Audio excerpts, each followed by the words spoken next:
Good morning students. आज हम पढ़ेंगे हमारा गुडविल को वैल्यूएशन करने का फिफ्थ मेथड जिसे मैंने आपको बताया था औसत विधि, या फिर उसे हम कह सकते हैं कि वर्षों की क्रय विधि।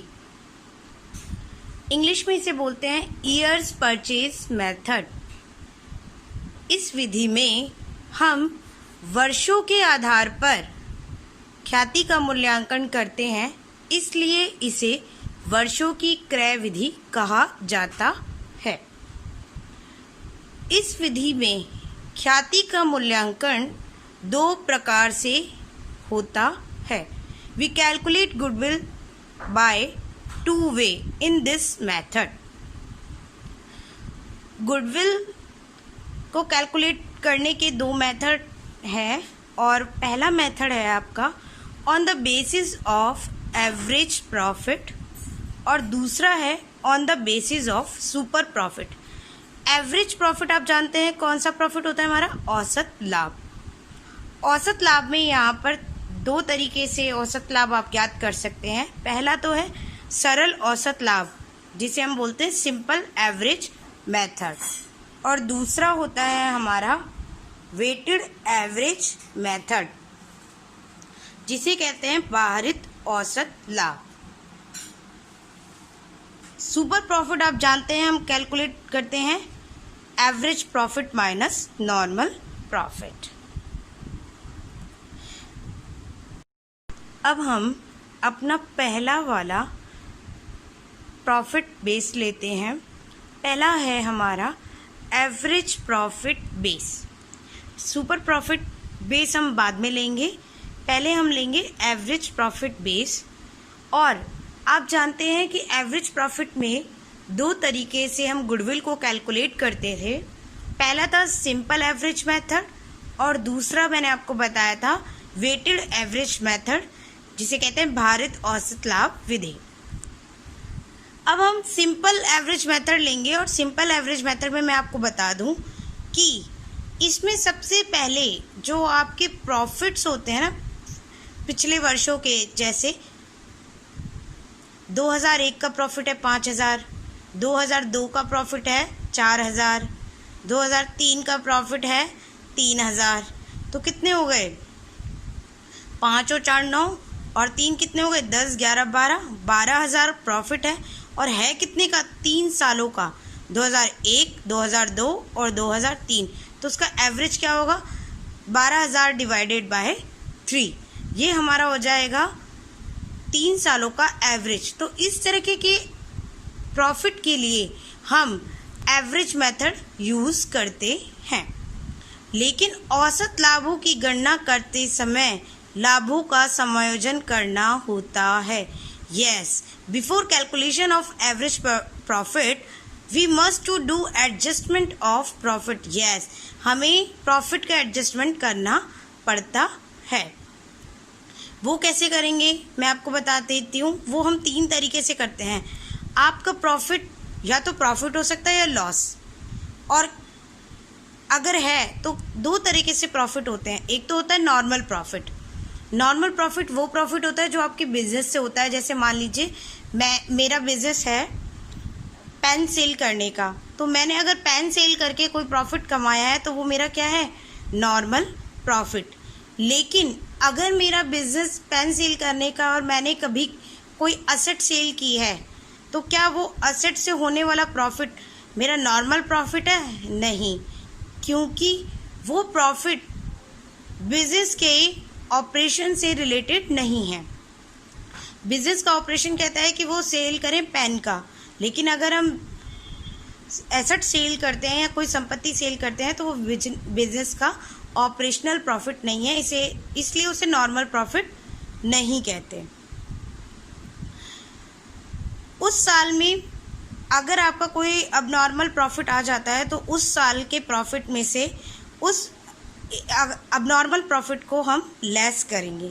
जैसे मैं आपको बता देती हूँ, अगर मैं बोलती हूँ कि 2001 का है और इस साल मेरा टोटल प्रॉफिट है 20,000, और 20,000 प्रॉफिट में 5,000 प्रॉफिट ऐसा है जो मुझे एसेट के सेल करने से हुआ है,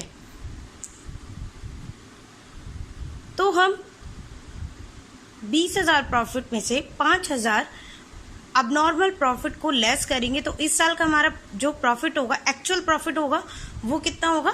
15,000। इसको कहते हैं अब नॉर्मल लॉस। अगर आपका कोई अब नॉर्मल प्रॉफिट है तो उसे हम लेस कर देंगे। इसके जस्ट अपोजिट है, अगर आपको अब नॉर्मल लॉस हुआ हो तो क्या वो लॉस हर साल का है? नहीं, वो इस साल किसी और चीज़ के हमारे बिजनेस को हटाकर किसी और चीज़ से लॉस हुआ है। जैसे मैं आपको बता देती हूँ, अगर कोई एसेट आपने सेल की है और उस पर आपको कोई लॉस हुआ है तो क्या वो बिजनेस का नॉर्मल लॉस है? नहीं, वो बिजनेस के लिए अब नॉर्मल लॉस है। अगर हम पेन बेचते और पेन से होने वाला लॉस अगर कोई होता तो हम इससे कहते कि वो नॉर्मल लॉस है। लेकिन एसेट हम बिजनेस में नहीं बेचते हैं, वो तो कभी कभी अगर कोई एसेट खराब हो गई या रिन्यू करनी है हमें तब हम बेचेंगे। इसलिए जो इस तरह का प्रॉफिट होगा जो बिजनेस के नॉर्मल ऑपरेशन से रिलेटेड नहीं है, और इस तरह का लॉस जो बिजनेस के नॉर्मल ऑपरेशन से रिलेटेड नहीं है, अगर कोई भी इस तरह का प्रॉफिट है तो हम उसे लेस करेंगे, और अगर कोई भी इस तरीके का लॉस है तो हम उस साल के प्रॉफिट में उसे ऐड कर देंगे। जस्ट प्रॉफिट के अपोजिट है ये लॉस।